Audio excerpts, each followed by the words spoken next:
mi hem te setanin ena hlep zona khota khat chu che hi hi in pathin angai ki sel thei dam tia ngai to hi mi tam hle le kilomin koiman a het lo pole a ki sel thei a ki gel loi tam ta umun pathin anga chu to ke man nei mu to bangwai pathin anga chu nang jong na ki mu jing ai in pi na bol a pha na bol jong le a se na bol jong le chon phana thil na bol jong le chon phalo na thil na bol jong le na bol ta po chu to ke ma chan zo se phata na mu bang bangwai ki mu jing ai che ju pathin anga koi macha ki sel thailo ding hi ti hi olola in pha di win bible chang hin siming kating thopon bung som ni le khat chang khra pa chang sagi khui simai le he che wan tha le tha ti tho cha hong ki sein ai la cha lu lo ding ho chu chang gi na hong ki koi khel khel hin iga ge lai le num lo num pu in aje chu ki pa na thungin cha abba na hong ki zom ding a hin chu ti jing lai chun chang gi na hin hi ti na ne ki suni nai a hin mi ki cha se ho ta san nei lo ho thet ho tol that te ho zon pan ho doi choi ho milim ho chule mizo ho zo se melekat meika aleng lungsing jing meidi la chu achan ding dol che chang ding a hi ve hi chu thi ni na a hi toy simbanu chun mundang khat hen siming kating numbers bung som thum la ni chang som ne le thuma ama wang hi ta hi nabolo wangule vetan nang ho jong pakai dong na achon se na hi ve chule hi chen na chon se naw chun nang ho na hin hollo te di wa hi ti ki he thim che uwin avelin achai lang chun siminge chule hi che na chon se naw hin nang ho nain holdo te di wa hi ti ki he thim che uwin ti a hi pathina thu thing bon chawa ding in phathe eibu pitaw hen Adam akise lai chun a Bible cha jo simla chin nui zat jong lewa hi aje chui piam ha sela ki sele adami azi eve to ha sela ki selo hi tiute ana pathini noya nahi man ti ale ki im thelo au na ni sei do yenge au na an sei do jingin ki im thelo hi ti chu cha chun ki langa hi ai wang akipon do nung zenga jong ki sel tho ai na khat tho che chui piam mi ti ale if an ngoi nai pakai kana bol khil tai ne loading la ti chu kana ne tai tin ki phung jing le che chu pathian de hi dinga hin ai wangin che chu num pu ne ipia se ye ipia bole iti ai le ka pi dinga kalen khom pi dinga nei pe nu me yin ei pe in kan ne na hi ati ne he chun if chu ango tho wi nei che chu ki sel na zat khali chu na e on jong ngo di hol ji we mi ngo di hol ai lo koi ham khat zia kahi ti hona i hol te ti hi ki sel na zat khali tho ti tuni i he diu de ai Old Testament ana ki im a chon set na ki im ai wa ki hol do te mi khat veutin tele New Testament a jong hi to bang ma chun mi dang khat ga veuti Old Testament hin thusim no mo ta khat i mu wi nei Israel cha ten gal an sat pat naw kenan gam la na dinga gal an sat pat nawa khopi koi ma chan a zo dinga kiging chalo akul kot kha u akul pi u akul bangu abona venule lungmun ma jing chechu bulu dingin Joshua lam kainan achiwin galwan patlong angai pon kelngoi ki mut ding ni khana khat ve gavel ding ani sagi ni achu sagi ve ding cha chu kolbang ho chim hadinga hin Jericho khopi mi ho hin ana veun te ti ka ta sanin ngol kayong sabe taw kiyong ki cha lo di we ai wanga pathin ti bang chun agom lam seding in che khopi chu pai tanan la taw ni ai wangin hi cha thusim no mo ta khat chu akan kitipa hin thil tamta avet lel ho che chu ama dingin anaki sel gu ta in sanadangka sumle pai ho chu ama dingin anaki sel gu ta in hi ai che jo chun ai khopi bulu dinga chewai le Jericho to te dinga chu ai khopi chu zodi sa to bang chu ai wanga azo thei ta pu ni pathinin zona pe ta pu in hedi chun a thi jong phabe bang taw ni zo so zo lungdong le jing nei ala cha chun pathinin an sei do pi ta nahi Israela son sit ki bol chu pathinan seita in hedi chun akan kitipa hi ki phur lo the ei tapu in heda chun ama chunga chun pathin lungha lang chu in ain sungmi zo se do sunga asep liun ane yanga zo se yo hi to bang chun meya a halwam ta bine hecha ki halnau mun chu sung an sep bum ki dun hita chu amun chu amin jong an sa un che chu ipam til akor phai cham akitin che chu boina phai cham tina angi ta nai heche ekan khu veleu chen hecha phatta ki mu ye nge ipi mu ba mi ti ai le pathina nga chun koi ma cha ki sel theilo pathin holdo di athile chu ki sel na ji jong lo we holdo thilo ekati chu ki sel thelo holdo a te ya chu na chon se naw chun nine holdo te ding hi ati hi che chu pathin thu a hi in che chu ingai tu ngai tu lai ta eimi te holim na thil khan umen tunia ki ha sei ma jing mun tinamina seven che chu piam ti le government a kona igam sung development da diga sum tam pi hung ai wanga jo che chu chawai koror asanga kisim koror izaram chawai che chu kholai holim na ai wanga hi koina holdo ding I che naw gam hi mele ho thu chi ti da che kho di adi ai gucha chu guchan man theloi na gucha chu guchan man tale koin athu tan da mati chuna ai cho even ai le se chunga hi a sei no mi lo man ai ro a sei ngam di mi lo man ai tai thil se ki bole tam tai ki su thip ai nei ai ba I bible awang chu gel kho te ring poimo mama jing thu khat chelai no mi nei che chu ipi mu wa mi ti le mark gospel a khon hitin akimu nei cha khu ipi mu wam iti ai le aki phong do loading aki sel gu I macha lo hi dan ki phong loading I macha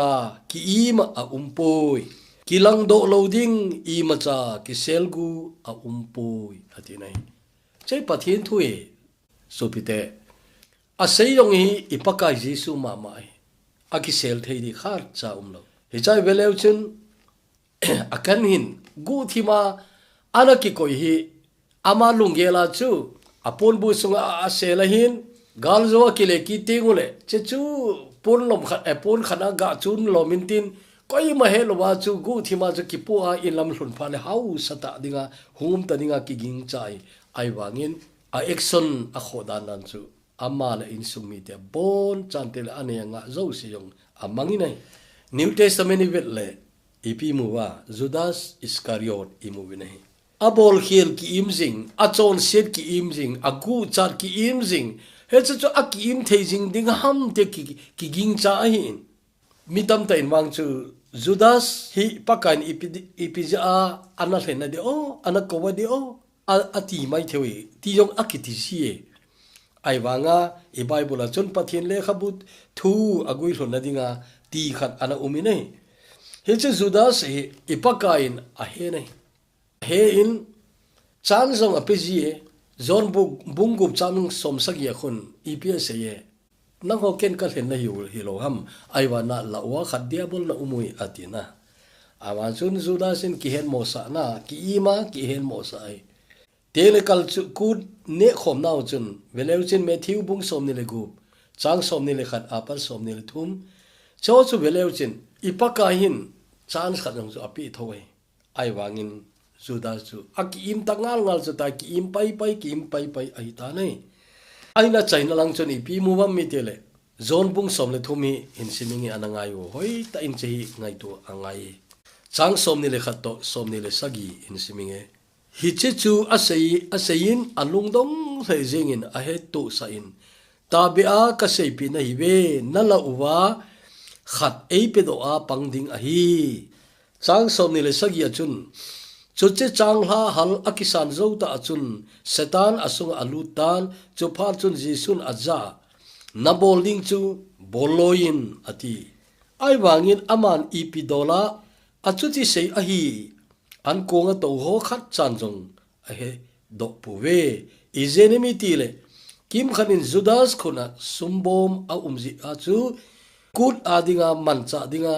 man cha ding choa ai lo le vai cha ho I khat pe dinga jisun hi chu asei in angai to ve ati nei Judas si anaki sel thim dan chu kum thuma ki wo pi hon khat chan he lowe cheya na jong chu pakain na bol chu ga bol tan ati chuna che chu I pakan chu a bol chu a head ma chu a sol ai ta nei ai wa sei ji ho chun ama treasurer na tu lai chu treasurer iti asum ching asum bom ama khuna umai je chun thil khat ga choning a solam anu wai cho peding a solam hinte atin na lai we che chun ipi vel sam ti le Judas hi kum thum lom sei zui hola ana pang jing hi jong le koi ma chan he pu nei ki sel thim ai ki sel thim ai wanga tu ni su mi lo di chu John said he mi a ki sel sot pole amol phona asang ji nei Judas ya chunga koi ma chan action ala jongai pui ama lema ki bola hi pakai pe do apangin dangka som thoma ki lai nei dangka som thoma la a ane aung kisi khu Judas kisi sang thoi a kisi ma zen ai wanga ama kisi lung hei iti pai hi lo hi a bol khil chu a kisi in ai wan lung hei lo we ya chun a chi in ama le ma khawin aga ki khaili inei ga ngai to ti ton set ki ti hi min a im sot powa a kisel sot pole amol phona sang che ai ti hi tuni heading angai nei Judas ki si dan chu asum zo se abon cha them pu hokoma aga pi ki nei ai wa koi ma chan la nom loi se pha chu chai a the thang jing ai na ala cha chom khom ki ron cha chon ama ki bui na ding mun ding aki bui na ding mun cho na amang tawin te aki bui na mun chu akel dama asawin cheji pitinam tile thi san lei ti na hi ta nai e chun pakai azu na sum chu ama hlan ding ki cho na ki mang ai ta nai tu ni emi ten ingai tu theiloi de o ka ti khat chu pakai pie do na sum na pakai zu do na sum ki ti a phat chum na lowe a chaina chu lung kham nai te a chaina chu lungim nai te a chaina chu mol phau nai te a chaina chu nawang sen na le thi na hung hikin na lai de che ngai to ai le che ngai to kham set ai ti dunia tha I gel diu kanu mi ne I bible mi pamai pen khat do in sing ka tin pamai ka ti tiang le amo man thai jong ai puin ai jong le testimony pamai ka sain che ji pi ha leng pa David hi le khabo yong kana suni ne leng pa David ka ngai to te pamai ka sa chu athu simi a hoi ngin chai chu na a hoi ngin cha athu simi hoi a hoi hi pathin thau nu azadan ho imu wi nei tele pathin ngai ngui ai dan ho imu wi nei tele anato na kita ai dan zo imu wi nei iya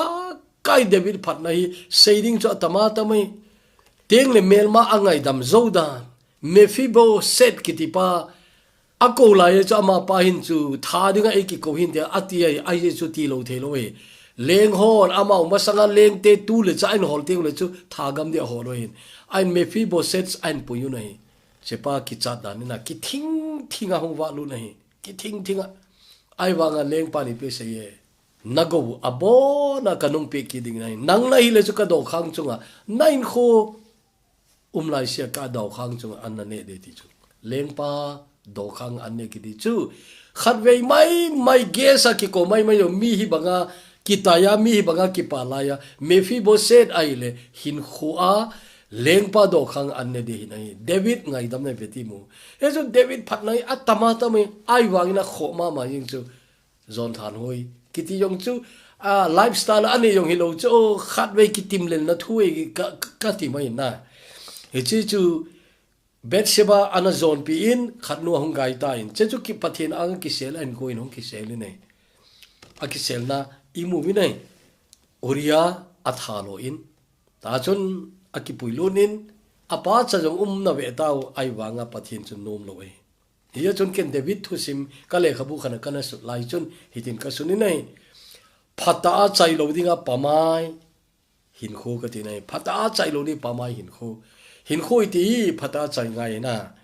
abulang phajong le alai phajong le a chai na phat lo le ki chai de le tu nai cha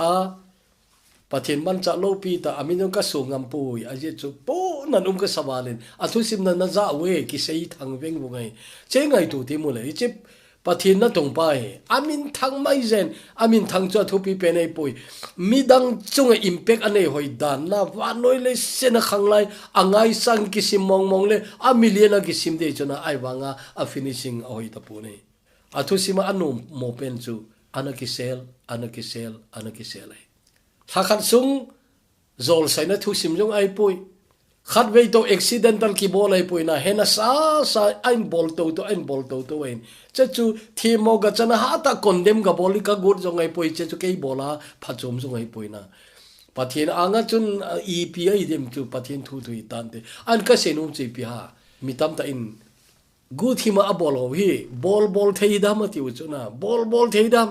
damlaya hum kilang zong amul phobe thinunga kilang zong amul pho thobe a organization kisan mul pho ding umtaw organization phata lekha in suwai ti chu imuine choi example a sei angai ko makan sei jian ai wanga sei kit ki de nu mo ain tulai holim na yong khali an pat do ko nai wanga chuken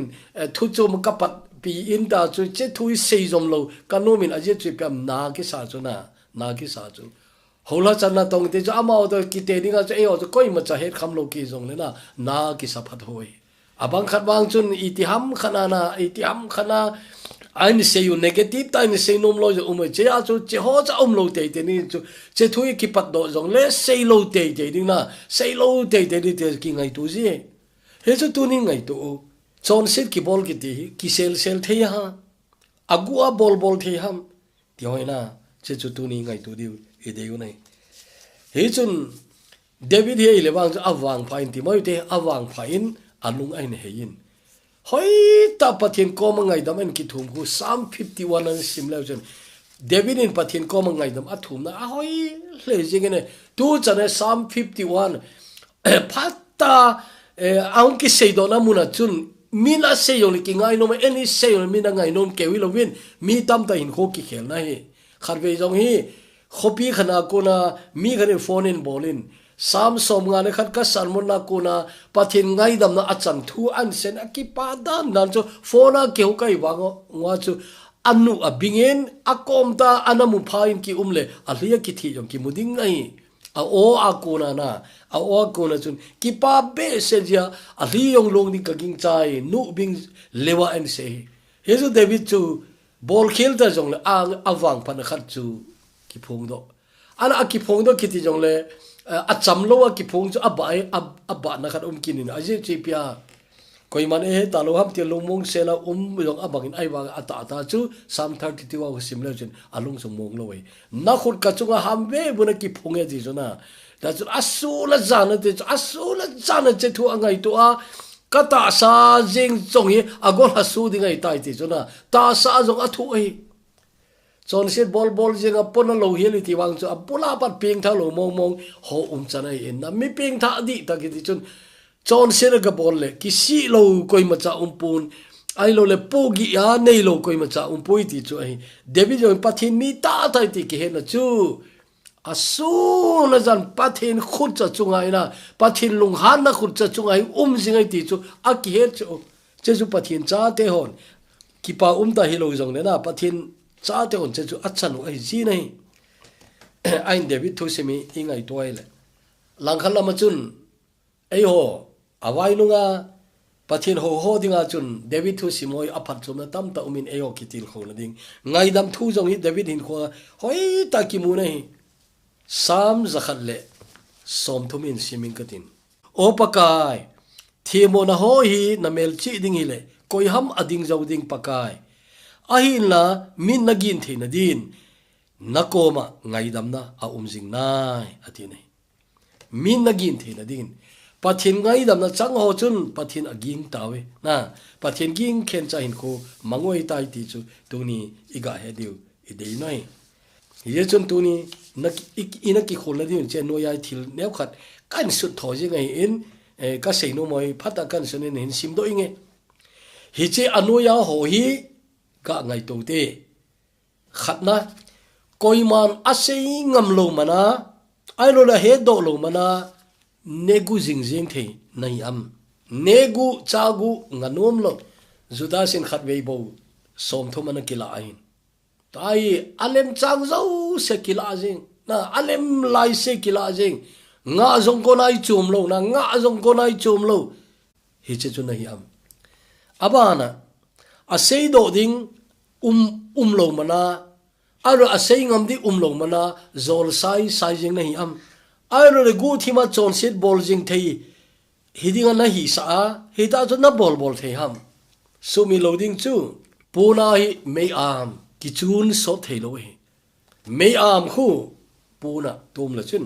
a pol ji to ba sa jong le hung wang thau to di he da ba chu chon se di im thei dinga ai lo le so ta ki sel thei di ki gel jong la chin me amin pun an ka wang banga chu hung ki phong do thau di tu ni he angai nei ai lo le adang khanin koi man amulo mana vet loading vezinga mu loading muzinga heta chu hin khomang na him koi macha nang na mu pui na ai lo le abana koi man ima asei lo mana zile cha sugen thejing na hi am zile cha sugen thei ai la ei gam wang chu zu akham sele zile cha sugen thei izat ki umam ti obang tu la hi tu chana na lai ale koi man ima cha sei ngam lo mana alo koi machan as sei nom lo mana chu nangin nalop nop na bol ing thedi ki gel na him ti ki ngai to ngai abana mi loi khali velle gu thima mi se na ding ngai to jeng alung thimi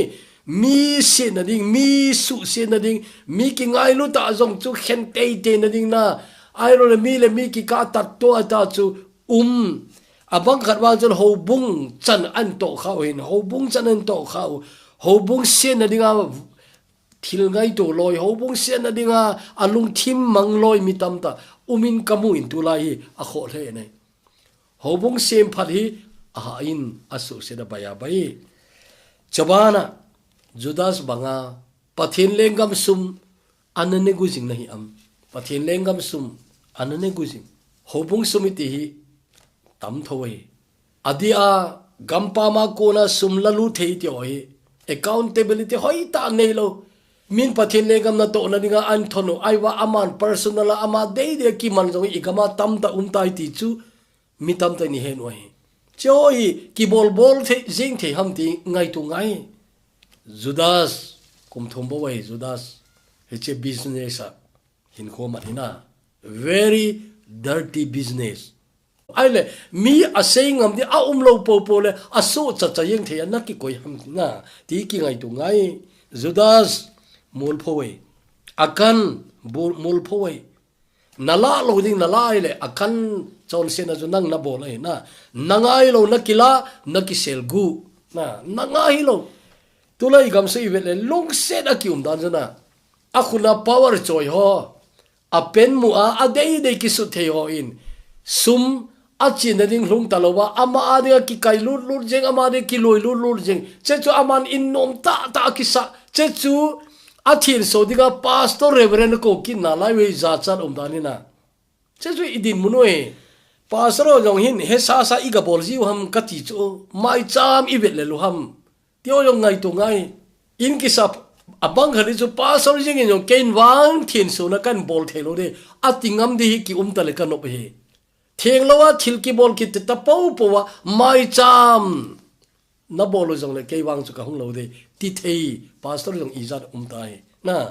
che ho yong hi ngai tu kham se de igamu hin a chai nei sei tange so pite phat so nei talo hi be phat so nei talo hi be hi je na phat sun cha hin pathin ko ma thu pha ki choin lang pathin ko ma ngai dam ki thu min lang teng le na phat na lai asawa chom I het lo he chin na phat na lai chom cha khat cha hi jing jong le pathin dei bol nan mang tau te ka ti na pathin dei bol na mang tau ti phat I chani nei di het lo je vel tam ta kan se he jun tu ni message ka se nom be set lo khat ai in ai wa sei te ngai hin sumi izat mong I de yu ham ti I public leader ho ka do ai amo kom ka sei chu ke ki ti phar so nei talo mai the ka hin เฮ้ยจนปะเทียนก้มกันหุ่นเตียงเลยจานสคุยจัดพิกับเปียอีโบลาเซดีกัตยอนน่าเซโลฮัมปะเทียนเอตีดินุ่มโลกัยกัตยากันน่าเซยาจนเจฮีกอยมันอาเซนุ่มโลไอวางาอีลุงาปะเทียนบาร์เดนเอพีเอลเซโดโลเทโลไอลุงเซนมานาตาสันวังหูหิงเวทีไบเบิลจางคู่ไปเทดินกิลาฮิโลจางสมนั่นเวลเอเฟเซียบุงนีจางเกจางคู่หูเจทูจูอุมาฮีอันนั้นจางสมนั่นเวลอะไรทิลพาบอลลิงาหูหิงอุมีบินัยเฮ้ยจะมีหูหิงละอาจังตายหูหิงละกิสันมองมองตายที่เฮ้ทินะใบเป็นจูทิลพามินาบอลตาวนี่ทิลพาลงมินันดาร์ตาวนี่บอลเลยเขาทำเวลาจนมาสังหาฮิตบังนันฮิวินตูนว่าจะฮิตีนะฮิตาวิติคู่อาศัยเข็นจัดเองคนละเฮ้ยจะไบเบิลจางขัดไม่กิโมกินปีดาอินก็ที่จุนะไบเบิลจางขัดเสียกินปีดาอินอากิซอมเวนเอเฟซีเขาบอกนะเวทไงจางเกจางกูเอฟซีบุงนี่จางเกจางกูจูบายาจะหูอินเนี่ยจะบายาจูไอวางอ่ะหอยตาได้สิมสวยเลยตาสันจ้าจูหงกีเฮมาสังอาตัวตาอาศัยเข็นจัดนี่นะ black and white อากิบาโลบังไงกิบังโลมาสังไลทิลตูพาทิลปัทเทียนจ้าหิมาสังทิลปัทเทียนจ้าหินงทิลนางอากิจิโลไอเล่วันเขาเพียจุจันนั่นเองลงไม่ทีนั่นลุดลงไม่ทีที่ตัวนี้อิงไงตัวนี้อีเดียวนี่อาเจจูอันลุดลงเดียวเฮ้ยตาเสียเห็นอีเจจูมิกิจะเสียหัวตาสันนี่โลหัวเทดหัวตูลทัดหัวจอนปันหัวดอยจอยหัวมิลิมหัวจุเลมิโซหัวที่ไหนมิโซที่จุดตัวไอ้ใส่คอร์รัปชันเราใส่โซวิโลวานะcorruption kita tu adi ki bola corruption ngai lo he corruption ti te le zo ti na na zo na sun zo na sei georgia chu sum tam ta nanga hi lo na ki za che chu zo hi lo ha pathini mu chen ta ta le chin to na ina hi na chen nom lo mai thi a ye chu thieng lo chu la thieng lo we he chun tu nin pathini ki chep na hi po in